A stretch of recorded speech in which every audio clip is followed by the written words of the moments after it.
foodies! So today I'm going to show you how to make shawarma and other mouth-watering finger foods that you can use as the perfect treats for when you're hosting a movie night with your girlfriend or your boyfriend or your friends or your family, whoever.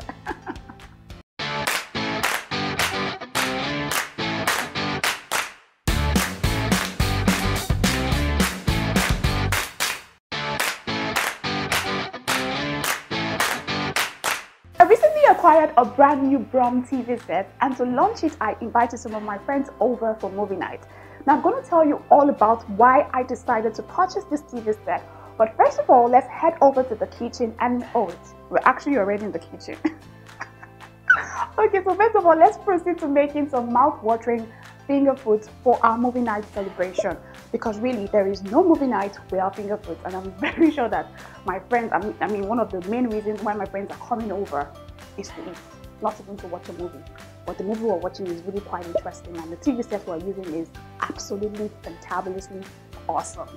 Alright, so let's get right into the cooking process. But if you like this video, please kindly give it a thumbs up so that we know what kind of videos to create for you guys, okay? Alright, so let's get right into making this yummy treat for our movie night. My friends are going to be super thrilled.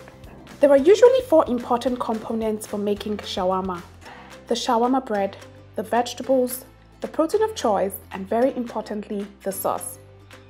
I start by placing the chicken breast into a mixing bowl, and I season with some curry powder, some ground pepper, seasoning cubes, some salt, and a little tiny bit of vegetable oil.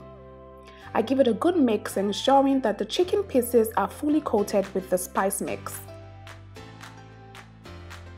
Then I spray my hot pan with some cooking spray, and then I transfer the chicken pieces one at a time. You guys, that sizzle!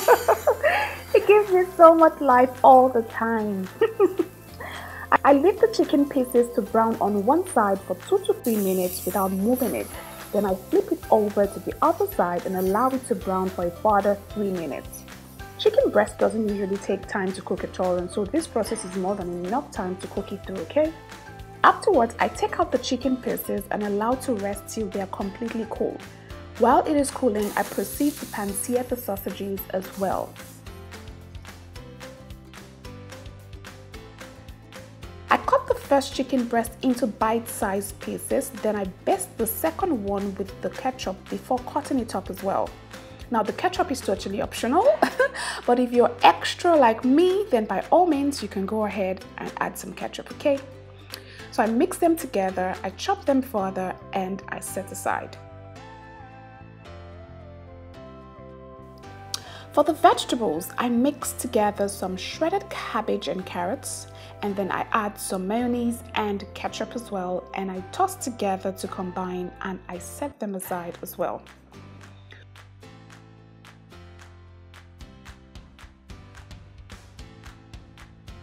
For the shawarma bread, I pick up a slice and then gently open it up to create 2 slices.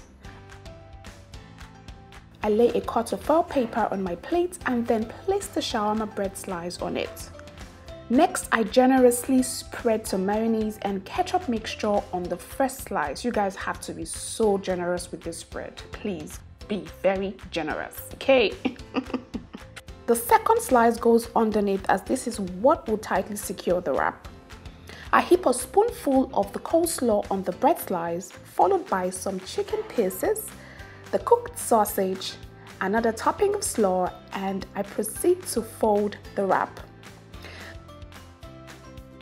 Now to fold this wrap, take one end of the first slice and gently roll it over the filling. Then continue rolling until it is completely rolled. You have to be very, very gentle at this time, okay? So you don't make a mess. Then you move it to the end of the second wrap and begin rolling again gently till it is completely rolled. Now this will help prevent any fallouts.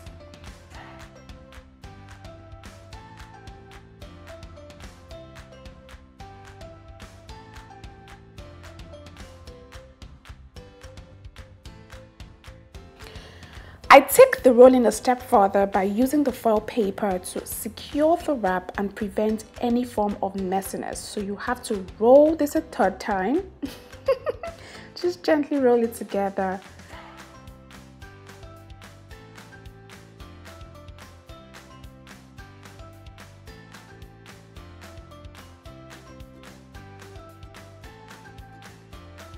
You seal up the sides, and there you go. There you go, guys.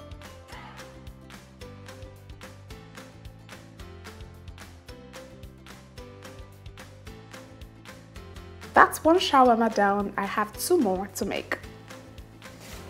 Alright guys, so we're done with the shawarma. The reason I use some foil papers to wrap the shawarmas is so that I can control the mess when we're eating the shawarma. Nobody likes messy eating, but by all means you can totally do away with the foil papers if you do not want them. Now when it's time for movie night, I'm just going to pop this into my oven and allow it to heat up for about 1 minute or 2 minutes or so, and then we will be ready to devour it. But we're going to go next to our second treat, which happens to be a very simple, easy treat, and I'm going to show you how it is made right now. The second recipe is a simple avocado bruschetta recipe. I had some leftover bruschetta and I needed to put it to very good use. I start by placing the avocado into a bowl. I add some lemon juice to prevent discoloration, some salt and pepper as well. Then I use the back of my fork to mesh until completely meshed. Next, I cut up my bruschetta into even slices and layer it up on a white platter. I place the avocado sauce on each of the bruschetta slices, and then I top off the very first one with some hard-boiled eggs and chili flakes. To be honest guys, you can go ahead and use any topping of your choice to suit your taste buds. I used some rocket leaves, some diced tomatoes and sweet corn for mine because that's what I had available in my fridge. Just be creative, okay? I find that some peanut butter and bananas work magic as well. I think I'm going to try that next time. The third recipe is also quite simple. It's a recipe from Lona Maseko's cookbook that I recently purchased from my trip to South Africa. It's a mini sausage wrapped in bacon and served with a very yummy dip. All I did was cut my sausage pieces in half and wrapped each one with a bacon slice. I made a very simple syrup by combining 2 tablespoons of honey and 1 tablespoon of water. I transferred the wrapped sausages into a baking pan lined with parchment paper, and I basted each piece with the honey syrup. Then I placed in the oven and allowed to grill for 15 minutes at 350 degrees Fahrenheit. For the dip, I mixed together some mayonnaise, some Greek yogurt, lemon juice, garlic, and lemon zest. I transferred to my serving bowl and garnished with some fresh parsley and chili flakes. Thanks Lona for this speedy recipe. I love it, guys. The dip tastes absolutely amazing. Because movie nights cannot be complete without drinks, I prepare some of my very easy to make signature lemon and cucumber infused fizzy drinks. I add some lemon carbonated juice to a glass pitcher. I put a dash of grenadine to give it a pretty pink color.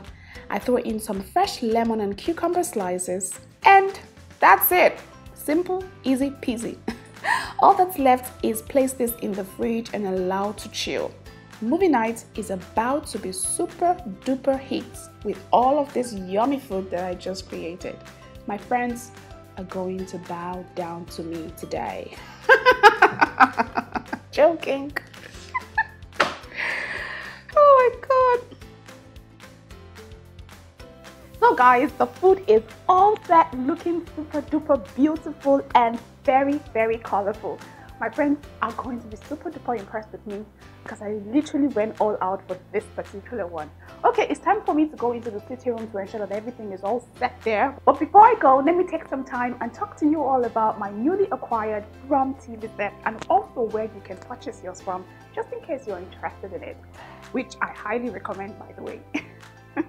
So I was in the market for a new and affordable TV set because I wanted an upgrade to a larger screen, and I got introduced to the Bruhm TV set and fell absolutely in love with it. The Bruhm TV set is a full HD smart TV that's integrated with Wi-Fi. I got the 65-inch screen that has a screen resolution of 920 by 1080, which means that all the TV shows and movies that I'll be watching with this screen will be super crispy clear. It also has 2 USB and HDMI ports, which will enable me play and watch movies from other devices. There is so much the Bruhm Smart TV has to offer, but these are the reasons I fell absolutely in love with it. And did I mention that it's very, very affordable and it comes with a 2-year warranty. If you're interested in purchasing it, there will be a Lagos Trade Fair holding from the 1st to the 10th of November 2019 at Tafawa Balewa Square, TBS, and Bruhm Appliances will be there to serve you. I'll put all the details on how you can purchase in the description box down below, okay? Go get yourself a brand new TV set and be on your way to watching crispy clear TV shows and movies.